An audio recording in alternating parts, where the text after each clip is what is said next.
All right, today we are diving into a really thorny question. When it comes to scientific research, is it ever okay to lie? I mean, it's a pretty provocative question, right? Your first instinct, my first instinct, is probably to say, no way, of course not. But when you get into the world of scientific discovery, especially when you're trying to figure out how humans tick, the answer gets, well, it gets really complicated. So that's what we're going to do today. We're going to break down the when, the why, and the how researchers are sometimes allowed to mislead people. And it's all governed by a super strict set of ethical rules. Okay, so first things first, let's get on the same page about what we mean by deception. It's not always about telling a flat out lie. Sometimes it just means withholding the full picture. Like not telling you the real purpose of a study from the get go. And that's the key idea we're going to be digging into. So, you're probably wondering, why would scientists ever need to do this in the first place? Well, it all boils down to this one fundamental problem with studying people. We just act differently when we know someone's watching us. It's human nature. Let me give you a simple example to make this super clear. Imagine you sign up for a study. You walk in and they tell you they want you to take a quiz to evaluate your test taking skills. Simple enough. But what they don't tell you is that the real experiment is to see how that annoying background noise they're piping in affects your concentration. Okay, now here's where it gets interesting. What do you think would happen if they told you the real reason right away? Hey, we're testing if this noise distracts you. Your first thought might be, oh yeah, watch this. You'd probably buckle down and try extra hard to ignore the noise, right? You'd be changing your natural behavior completely. And boom, just like that, the whole study is basically useless. The data they collect wouldn't show how people naturally react to background noise. It would only show how they perform when they're actively trying to beat it.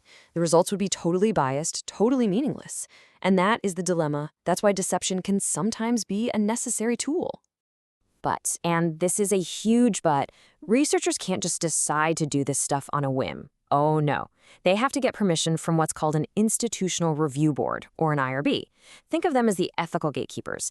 And they have this really strict three-part test that any study using deception has to pass before it even gets off the ground.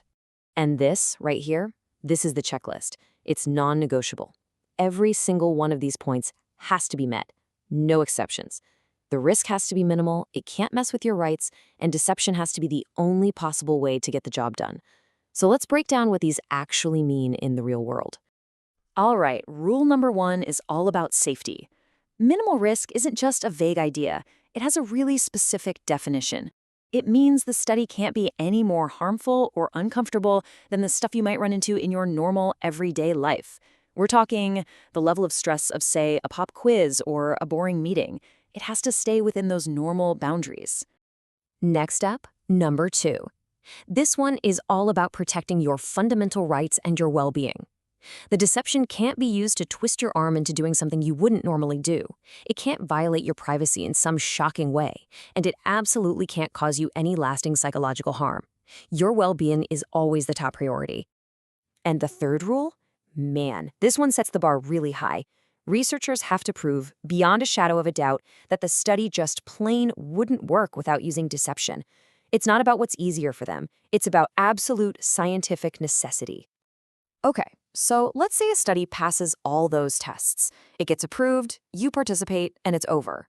Now what? Well, this next part is maybe the most important step for you, the participant. It's called the debriefing. So a debriefing isn't optional, it's mandatory. It's the moment after the study where the researchers have to come completely clean about everything. They pull back the curtain, they tell you what the experiment was really about, exactly why they had to mislead you, and how the whole thing worked. It's all designed to bring back that transparency and rebuild trust. And a good debriefing has a few key parts. First, they have to explain the what and the why of the deception.